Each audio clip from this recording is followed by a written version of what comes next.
Les Émirats arabes unis sont des principautés et un État fédéral. Créé en 1971, celui-ci comprend 7 émirats. Ceux d'Abu Dhabi, d'Ajman, de Sharjah, de Dubaï, de Fujairah, de Ras El Khemat et d'Umm Al-Qawen. Ils sont situés au Moyen-Orient, entre le golfe Persique et le golfe d'Oman. La ville d'Abu Dhabi est la capitale fédérale du pays. Les Émirats comptent parmi les plus importants producteurs et exportateurs de pétrole. Les principales réserves gazières et pétrolières sont dans l'Émirat d'Abu Dhabi, déjà membre de l'Organisation des pays exportateurs de pétrole avant la création de la fédération. Les 7 Émirats ne sont pas égaux entre eux en ce qui concerne les ressources pétrolières. L'Émirat de Dubaï s'est tourné depuis quelques années vers de nouvelles ressources, telles que les ports francs, les nouvelles technologies, mais surtout le tourisme de luxe. La ville de Dubaï est d'ailleurs devenue la capitale économique de la fédération. Dubaï, avec 3885 km², est le deuxième émirat pour ce qui est de la superficie, après Abu Dhabi. Ouvert sur le golfe Persique et situé entre les émirats de Sharjah au nord et à l'est et d'Abu Dhabi au sud, la majeure partie du territoire est occupée par le désert du Rub al-Khali. La petite enclave de Hatta est sise dans les montagnes sur la frontière avec le sultanat d'Oman.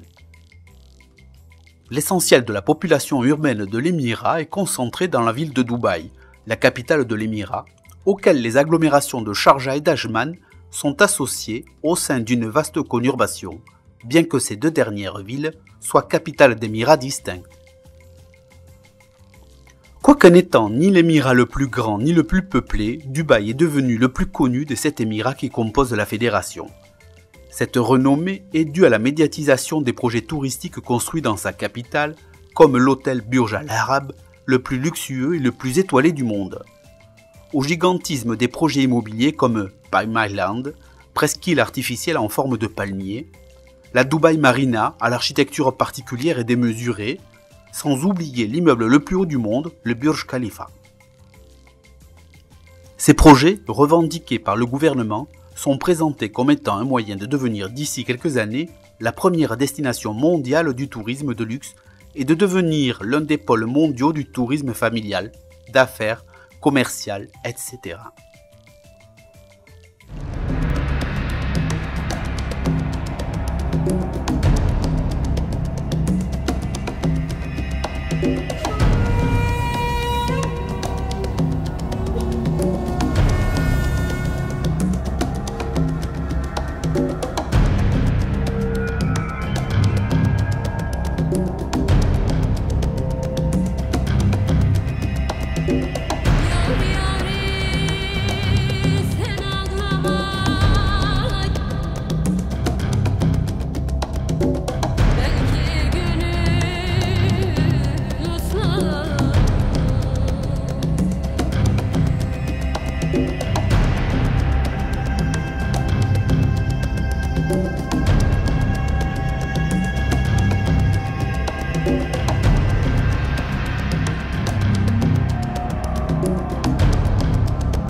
L'émirat de Fudjera est le seul émirat des Émirats arabes unis à être totalement tourné non pas vers le golfe Persique, mais vers le golfe d'Oman.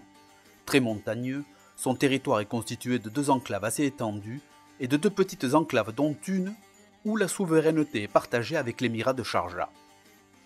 Il possède des frontières avec Oman et les émirats d'Ajman, enclave de Manama, Sharjah et Ras Al Khaimah. Le climat est désertique et semi-désertique sur la côte grâce à l'humidité et aux nuages venant de l'océan Indien. Étant situé sur la côte ouest des Émirats arabes unis, Fudjera ne possède que peu de réserves de pétrole et de gaz naturel et ne peut pratiquer la pêche des perles, les eaux étant trop froides pour que les coquillages les produisant puissent y vivre. L'économie de Fudjera est donc basée sur la pêche et l'agriculture. Des projets de développement du tourisme sont à l'étude, l'émirat possédant quelques plages de sable blanc et des récifs coralliens.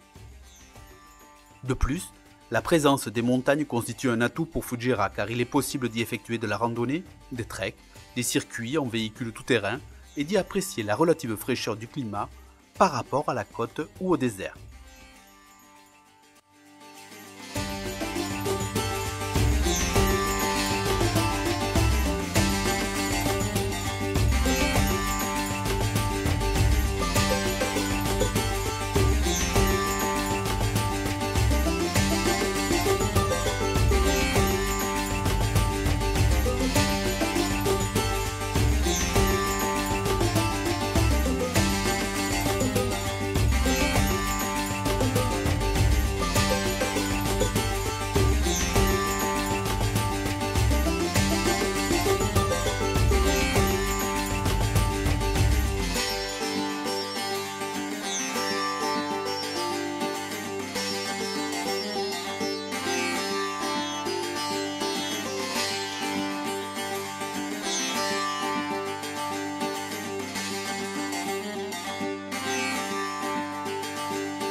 Al Ain, la source en arabe, est une oasis des Émirats arabes unis située à l'est de l'émirat d'Abu Dhabi, à la frontière du sultanat d'Oman.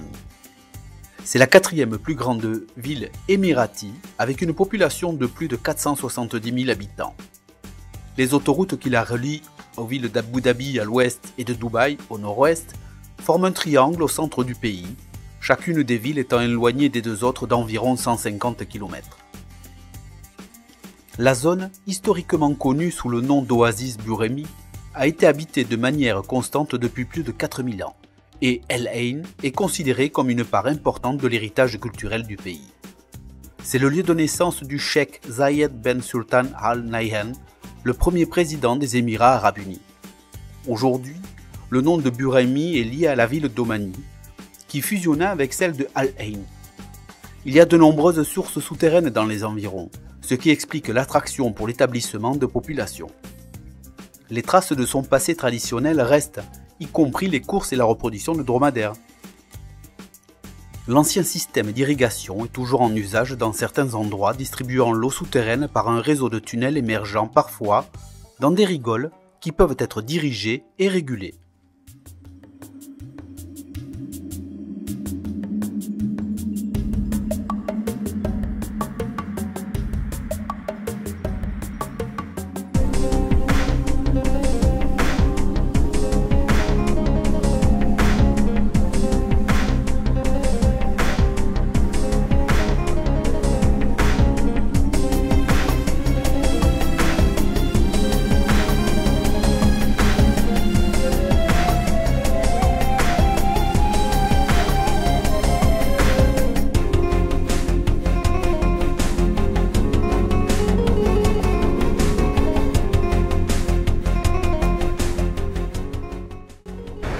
Je viens de passer la frontière entre les Émirats arabes unis et Oman. Ce fut assez compliqué. J'ai eu l'impression de faire le yo-yo, mais bon, allez, ça y est, c'est fait. 2 heures après, j'ai enfin le précieux sésame pour rentrer à Oman. Et j'ai une super carte. Mais le problème, c'est que c'est écrit en arabe. Bon, enfin, on va essayer de ne pas se perdre, d'accord ?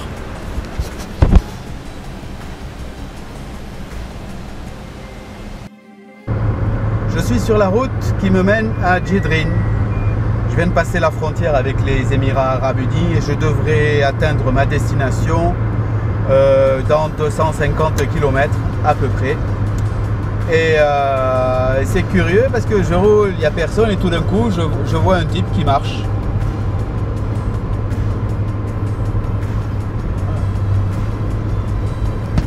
Et ben, je ne sais pas ce qu'il faisait. Et en fait, écoute, il fait pas du stop parce qu'ici le stop c'est interdit. Donc je sais pas ce qu'il fait. Et donc je me dirige vers Jedrin. J'ai passé le poste frontière, il doit faire 40 et quelques degrés dehors.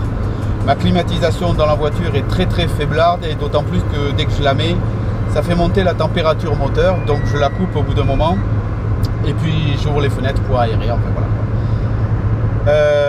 C'est parti pour la découverte de ce pays, le sultanat d'Oman.